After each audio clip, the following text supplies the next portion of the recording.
There's been an ongoing story in the news for the last year in Ireland regarding medicinal cannabis.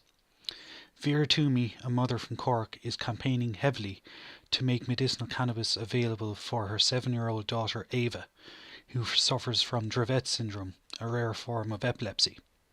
Ava can have over 20 seizures a day. She has been able to obtain CBD oil through a health food shop up until now. However, she also needs access to the THC portion of the plant to greatly reduce her seizures even further. The Irish Minister for Health, Simon Harris, has refused Vera's request, despite campaigning heavily for it, including protests, meetings with the Minister, petitions, and a 260-kilometre walk from Cork to Dublin a few weeks ago. Media coverage has been immense over the last 6 months, and I've been keeping an eye on it closely. Some media outlets have been covering it more than others, however. Here's a clip of Vera speaking at the Right to Water protests in Dublin last Saturday. There's 11 countries in Europe that have medicinal cannabis, and they have it in Australia, America and Canada, and I think that we deserve it here. I do not want to facilitate the HSE. I do not want to facilitate Simon Harris.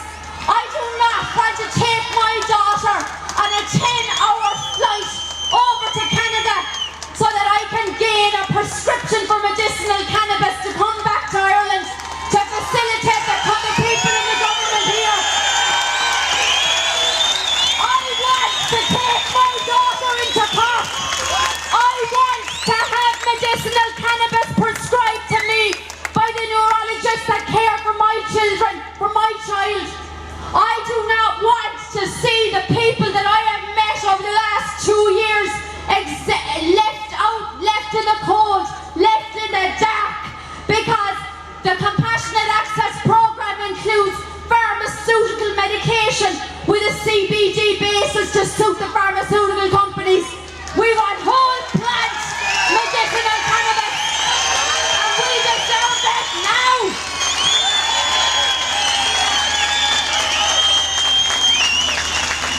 My daughter started Charlotte's Web CBDI last October, and her seizure count is down from 500 or more a month to 3 and 4 a month. We're still getting them, and we're being treated like second-class citizens in this country because countries all over the world have access to THC medication. Countries all over the world have access to first-class medication that I'm not allowed access for, Eva, and that you're not allowed access for your relations and for your family members. And is it right, lads? No! Are we going to put up with it? No! The sisters and brothers and mothers and fathers that are looking for this medication, they need it now. And they need to listen above in the government that the legislation is prepared, that the bill is there waiting, that the bill is being stalled, and it has to stop now. And I'd ask you to stand with us, because the injustice that's been done to us is fundamentally wrong. It's completely wrong. Why is it happening here? People all over the world, their lives are being changed by medicinal cannabis, and we have to have it here. It has to be allowed. The fight for medicinal cannabis is not about Vera Toomey alone. It's not about Eva Barry. It's about every single person that needs it for their family, that are struggling, that their lives are controlled by seizures, that their families' lives is controlled by their loved ones that have multiple sclerosis, that have chronic pain, that are suffering with cancer. And it can be cured. It can be cured if we get access to it now. Sometimes you need to break bad laws to make good laws. Don't you? And maybe that's what we're going to have to do, is to break the bad laws and bring the good law in.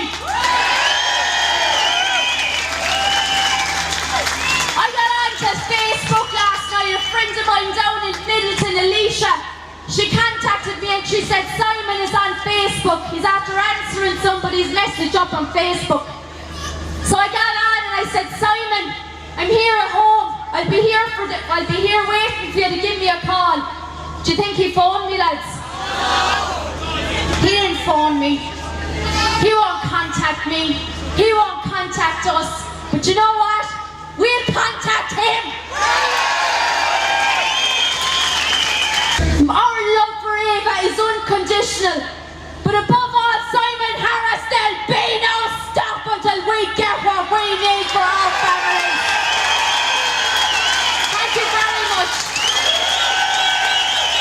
That was such a powerful speech. I just had to throw in a few minutes of it. It was just so emotional. I honestly believe that there's a massive worldwide conspiracy behind this. Pharmaceutical companies lobbying against it because they don't want to lose profits. I'm also a strong supporter of cannabis being legalised for recreational use, as it is one of the safest drugs a human can take. From a purely political point of view, it should be a no-brainer. With extra tax revenue, huge savings to the police and prison system, a massive reduction in crime levels and gang activity, less alcohol abuse, and the potential to create thousands of new jobs overnight. The majority of the population, both in Ireland, the USA, and other countries, want it legalised. I sometimes wonder if there is another conspiracy going on outside of alcohol companies and big pharma lobbying against it. Cannabis opens the mind, and it helps people to think about things that they would not have thought about otherwise. Is this why governments don't want it legal? Do governments really want people to analyse things for themselves? It seems that the more people think for themselves, the less likely those people are to vote for the establishment. A few months ago, an advisor to President Nixon came out saying that the war on drugs has started to criminalise black people and hippies. There's links to this in the description. Alcohol is such a bigger danger to society than cannabis. Nobody has ever died from smoking cannabis. Alcohol doesn't make people think about things differently. It just makes them content with what they already have. Outside of the urgent need for recreational regulation, medicinal cannabis needs to be made available for patients right now, so that Ava and other patients can get the medication they need. Thanks for watching, guys. I'd really appreciate it if you'd hit that like button, share this video and subscribe. Have a great day.